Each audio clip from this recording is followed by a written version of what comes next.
Le remaniement ministériel ressemble très fort à un pétard mouillé. Elliot Lelièvre. Plus de 2 semaines après la démission de Gérard Collomb, Emmanuel Macron a remanié son gouvernement et la principale nouveauté est la nomination de Christophe Castaner à l'intérieur. Frédéric Sinclair, politologue et écrivain, a analysé le « nouveau souffle » de l'exécutif pour Sputnik. Il aura fallu plus de 2 semaines à Emmanuel Macron pour remanier le gouvernement, mais c'est désormais chose faite. L'Élysée a en effet annoncé la nomination du nouvel exécutif le 16 octobre et il y a peu de surprises. Pour Frédéric Sinclair, politologue et écrivain, cela ressemble même à un pétard mouillé.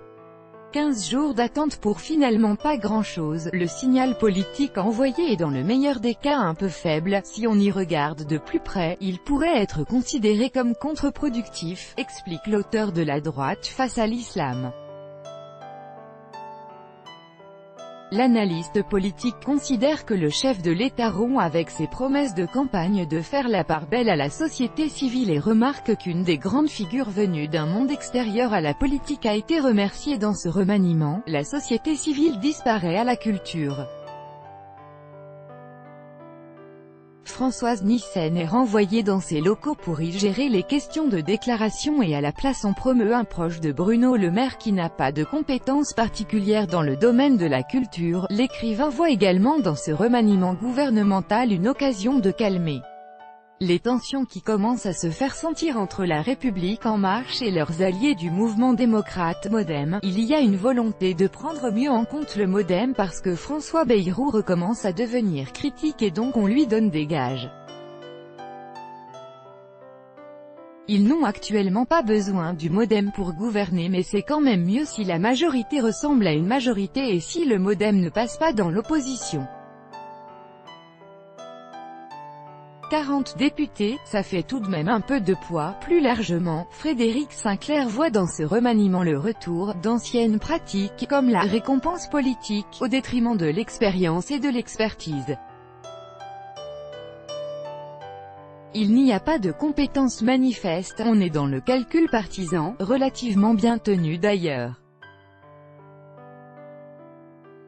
L'équilibre partisan est globalement respecté, mais en ce qui concerne l'efficacité de ce nouveau gouvernement, on est dubitatif, et pour le politologue, une personnalité cristallise à la fois la récompense politique et le manque d'expérience. C'est le successeur de Gérard Collomb place Beauvau, Christophe Castaner. Finalement, aujourd'hui on apprend que Christophe Castaner, qui n'a aucune expérience pour le poste de ministre de l'Intérieur, NDLR, a obtenu néanmoins ce poste essentiellement parce qu'il est un fidèle d'Emmanuel Macron. Si le chef de l'État n'a pas donné de continuité au ministère de l'Intérieur après la démission de Gérard Collomb et malgré le fait que ce soit le plus sensible au vu de la menace qui pèse sur le pays, c'est avant tout, selon Frédéric Sinclair, parce que le président de la République manquait de candidats crédibles pour le poste. Suite à la démission de Gérard Collomb, on s'attendait à ce qu'un ministre de l'Intérieur remplace immédiatement le ministre partant. Ça n'a pas été le cas et on a compris au fil des jours que l'équation était complexe pour Emmanuel Macron et qu'il n'avait sous la main pas grand monde qui puisse faire le job. L'auteur développe ensuite son propos. Dans le cas de Christophe Castaner, la question clé c'est « Qu'est-ce qu'on fait d'un fidèle de la première heure qui réclame Beauvau depuis longtemps, que c'est de notoriété publique et que la place vient de se libérer ?»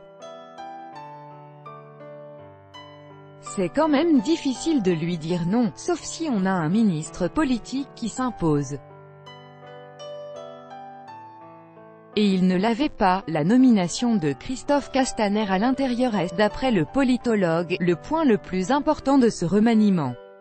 Il remarque d'ailleurs qu'Emmanuel Macron a tout de même associé à son fidèle de la première heure quelqu'un qui connaît réellement le sujet. Laurent Nunez, directeur de la DGSI, est nommé secrétaire d'État auprès du ministre de l'Intérieur. Ils ont cherché par tous les moyens à placer quelqu'un qui soit plus légitime que n'importe qui à Beauvau. N'ayant pas cette carte rare sous la main, ils ont sorti la deuxième, Castaner, en lui adjoignant un spécialiste de la sécurité parce que ça va quand même être nécessaire, car de l'avis de l'analyste politique, Christophe Castaner ne deviendrait rien de moins que le communicant du ministère. Le ministre de l'Intérieur, ce n'est pas Christophe Castaner, sauf pour la presse, pour les images, pour que les Français voient un ministre politique, mais en réalité il ne va pas y avoir de dichotomie. Le ministre transmet les ordres d'Emmanuel Macron au secrétaire d'État, et ensuite on a un secrétaire d'État qui fait le boulot.